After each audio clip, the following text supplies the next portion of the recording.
हिरण पूरे दिन घास खाने में लगा रहता है। घास को प्रोटीन में बदलने में ही लगा रहता है।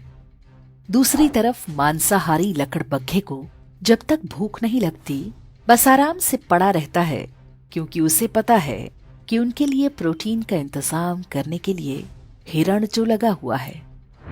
जब तक हिरण हैं, जंगल में खूंखार जानवर चैन से सोते हैं, पर हिरण जब कम होने लगते हैं तो ये भूखे खूंखार पशु नए जंगलों की तलाश करते हैं।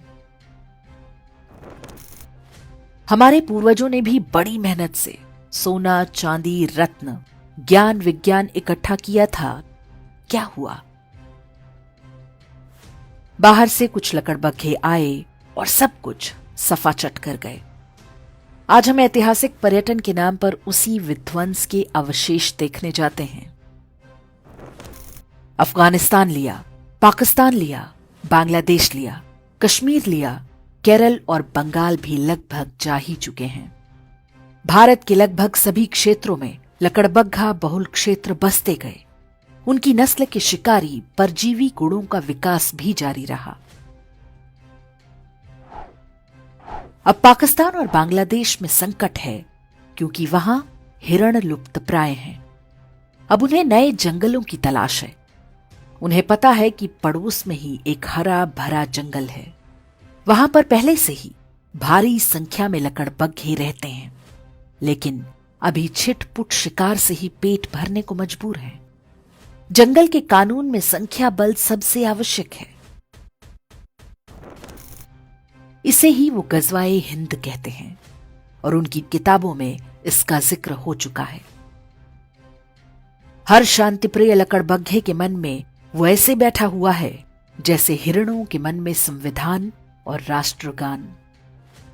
हिरणों को अनुमान नहीं कि आखिरी युद्ध बहुत कठिन होगा, क्योंकि ये अंदर से शुरू होगा, फिर बाहर से।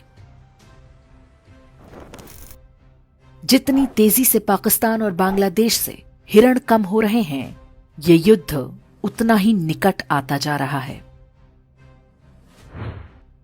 ये युद्ध अचानक नहीं होगा। वास्तव में हम पहले से ही इसके बीच में हैं। विश्वास ना हो तो हैदराबाद, केरल, पश्चिम बंगाल, यूपी, हरियाणा, राजस्थान, दिल्ली आदि के लकड़बग्घा बहुल क्षेत्रों में घूम आइए। हिरणों ने वहां से घर और संपत्ति बेचकर कहीं और बसेरा बना लिया है, लेकिन वे जिन स्थानों को सुरक्षित समझ रहे हैं वो भी वास्तव में सुरक्षित नहीं है। सिर उठाकर देखें तो उनके ही आसपास कोई लकड़बग्घा फलों और नारियल पानी का ठेला लगाए खड़ा है। कोई लकड़बग्घा प्लम्बर, कारपेंटर या मैकेनिक बनकर हिरणों पर नजर बनाए हुए है। हर कोने पर लकड़बग्घों की मांद भी बन रही है। आंखें और कान खोलेंगे तो सब कुछ दिखेगा। आप खूब संपत्ति बनाएं, अपने बच्चों को अच्छी से अच्छी शिक्षा दें, ताकि वे अच्छी नौकरी या व्यापार कर सकें।